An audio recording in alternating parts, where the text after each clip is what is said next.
이른바 알파고 쇼크로 인공지능이 우리 삶에 한 발 더 가까이 다가오면서 많은 사람들이 소프트웨어의 중요성을 인식하게 됐습니다.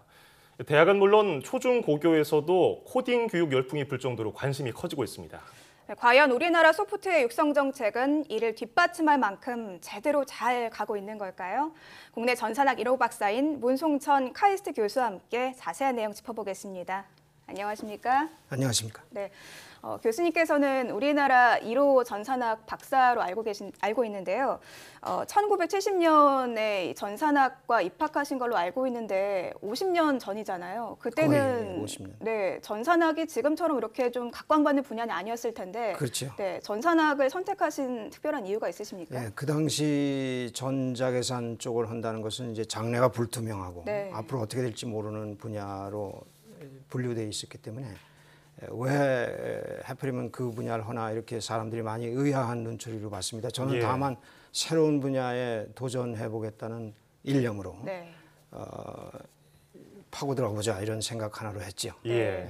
또 제가 알기로는 당시에 그 문과 1등이셨다는 그런 기사도 봤었는데 아무래도 주변에서 굉장히 좀 의아하다 이런 반응들이 많았을 것 그렇죠. 같아요. 그래서 당연히 뭐 법학과 쪽으로 네. 문과면은 가야 되는 건데 저도 고등학교 2학년 때까지는 그런 줄 알았습니다. 근데 고등학교 3학년 되면서 대학을 졸업하면 사회로 나가고 그것에 의해서 인생이 결정된다는 사실을 인식하면서 어느 분야를 선택할까에 대해서 상당히 고심을 했죠. 네. 뭐 불투명한 전공에 대해서 그 당시 고민도 많으셨을 거고요. 그렇죠. 지금 뭐 돌아보니까 이렇게 얘기를 하지 그 당시에는 고민 정말 많이 하셨을 것 같아요. 그 당시에는 컴퓨터가 예. 한번 켜지면은 하루에 한 2~30번 고장이 나고 그래서 이 기계는 오래 쓸 기계는 아닐 것이다. 네. 수동 타자기처럼 언젠가 곧 사라지는 네. 기계로 생각한 사람들이 많았습니다. 그래서 이제 반신반의하는 가운데 저는 이제 그렇지 않을 것이다. 이 소프트웨어가 세상을 바꿀 것이다 하는 생각 쪽에 베팅을 한 거죠. 네, 과감하게 도전을 하셨군요. 네. 당시에는 뭐 문과에서 전교 1등을 하던 학생이 법과대에 안 가니까 많은 분들이 의아해하셨을 텐데 뭐 전산학과도 거의 없었고요. 제가 듣기로는 뭐 하나 있어가지고 거기 가셨다고 들었는데 지금은 세상이 완전히 달라졌습니다. 그렇습니다. 그런 학과가 굉장히 인기가 많죠. IT 관련 학과가 많고요. IT가 이제 생활 속에 깊이 들어왔잖아요. 그래서 IT가 얼마나 우리 인류의 생활을 바꾸는지를 체험하고 있고, 다만 제가 처음에 IT 공부할 때는 거의 제대로 가르칠 만한 사람도 없었기 때문에 책은 다 원서고, 그래서 독학파입니다. 저를 비롯한 초창기 사람들은. 근데 요즘에는 책도 많고요. 배울 것도 많고. 그래서 사실 요즘에 IT 공부하는 학생들이 더 힘들죠. 하도 알려진 게 많고 지난 70년 동안 컴퓨터가 나온 지 70년이 됐습니다만 70년 동안 워낙 발전을 해가지고 이제 많이 공부해야 되고 다른 학과보다 공부할 게 많고요. 힘들죠. 네.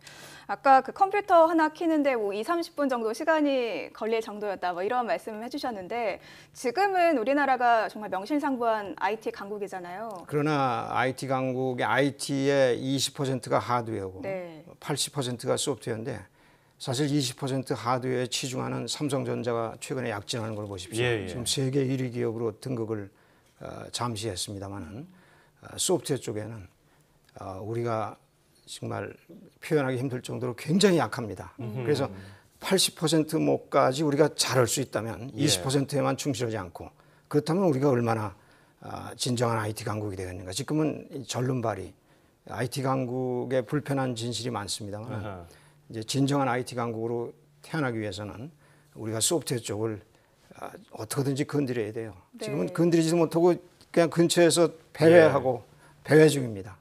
이 소프트웨어와 관련해서는 잠시 뒤에 한 번 더 어떤 식으로 우리가 노력을 기울여야 되는지 여쭤보도록 하고요.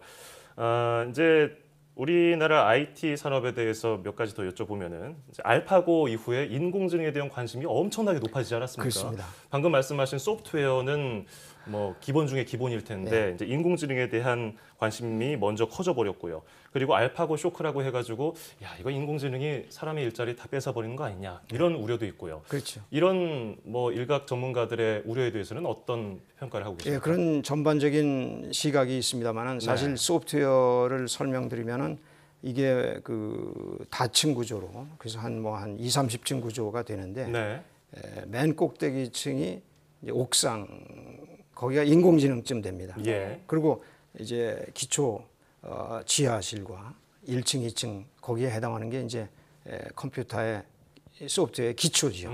그래서 기초가 나무로 말하면 뿌리와 줄기에 해당하는데 예. 우리는 알파고를 통해서 뭘 봤냐 하면은 나뭇가지만 본 겁니다. 그 나뭇가지에 열광을 했고 그리고 그 나무의 뿌리와 줄기에는 아직도 접근하지 못하고 예. 도대체 어떤 뿌리와 줄기를 가져야 알파고 같은 나뭇잎이 나오고 열매가 생기는지를 아직 분석을 못하고 있는 것입니다. 그래서 사실 알파고를 나무보다 자동차에 비유하면요. 자동차에 비유하면 우리가 왜 자동차를 보고서 야, 저 자동차 대단하다, 멋지다, 위력적이다 이렇게 느끼는 걸 보면 말이죠. 예.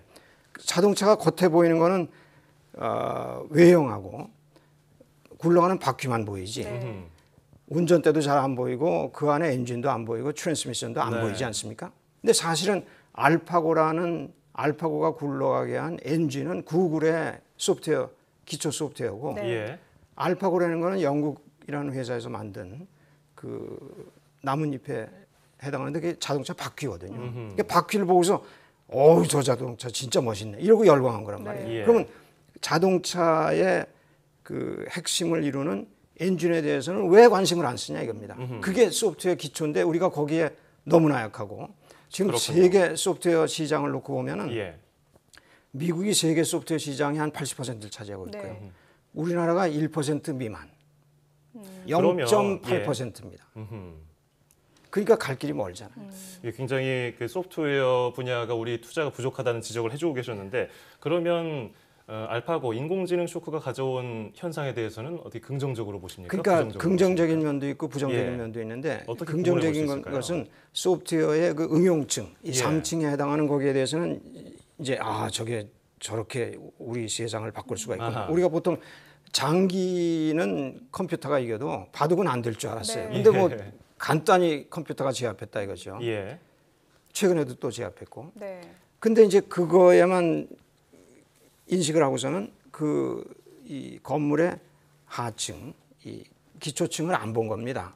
그러니까 거기에 사실 우리가 기초를 과연 제대로 닦지 못했다면 예. 지금 뭐부터 해야 되느냐 이런 걸 깨달아야 되는데 아직도 정부는 소프트웨어는 기업이 할 몫이지 예. 정부가 하기에는 벅차고 우리는 그 다룰 영역이 아니다 이렇게 분류를 하고 있고 기업은 또 소프트웨어가 어렵거든요 접근하기가. 네. 이게 IT의 80% 몫이면은 이익도 많이 날 줄 알고 이게 열매를 따먹어야겠다는 생각을 하는데 접근을 못하는 거예요. 두려워서 이게 괜히 손댔다가 우리 기업이 여태까지 잘 나오다가 이게 기우는 거 아니냐 이런 예. 그 우려를 하면서 네. 머뭇거리고 정리를 하자면 뭐 인공지능은 나뭇가지에 불과하다. 뿌리와 줄기는 소프트웨어 기초 투자가 중요하다 이런 말씀이신데 그렇다면 이제 대책에 대해서도 저희가 좀 짚어봐야 할 것 같습니다. 앞으로, 그렇죠. 그러니까 네. 우리가 지금 산업 지형이 바뀌고 있는데 네. 세계 1위가 애플이고 2위가 구글이고 3위가 마이크로소프트입니다. 네. 이거는 IT 분야만 얘기한 게 아니라 전 산업을 망라해서. 그러면 어떻게 그 IT 기업 중에도 애플, 구글, 마이크로소프트라는 특히 소프트웨어에 주력하는 기업들이 이 네. 소프트웨어 그리고 그 세 기업을 인공지능 기업으로 지금 언론에서 분류하고 있는데 그건 잘못된 거예요. 소프트웨어 기초 응용은 하나도 안 하는 기업이고 네. 예. 다만 소프트웨어 기초에 강하다 보니까 인공지능이라는 열매를 따먹었죠. 아하. 그게 구글이고 알파고입니다. 그러니까 그럼 결국 우리도 그런 식으로 나가야 되는 거예요. 우리나라도 기초 소프트웨어에 대한 투자라든가 연구가 더 확대돼야 된다 이런 말씀이신 그래서 거죠? 국내 우리 한국 실정을 보면은 한국 소프트웨어 기초연구소가 하나도 없습니다. 네. 아하. 그러면서 소프트웨어 정책연구소는 있습니다. 소프트웨어는 정책으로 하는 게 아닙니다. 기술로 하는 것이고 기초 기술에 누가 거기 발을 먼저 들여놨느냐 그거에 따라서 국력의 장래가 바뀌는 그런 것이기 때문에 우리 정부가 특히 먼저 깨달아야 되는 것입니다. 예. 자, 오늘 뭐 짧은 시간이지만 뭐 핵심만 들어봤습니다. 더 긴 시간이었으면 재밌게 더 들어봤을 텐데요. 4차 산업혁명 시대에 필요한 것은 무엇인가 제언을 들어봤습니다. 지금까지 문송천 카이스트 교수였습니다. 고맙습니다. 감사합니다.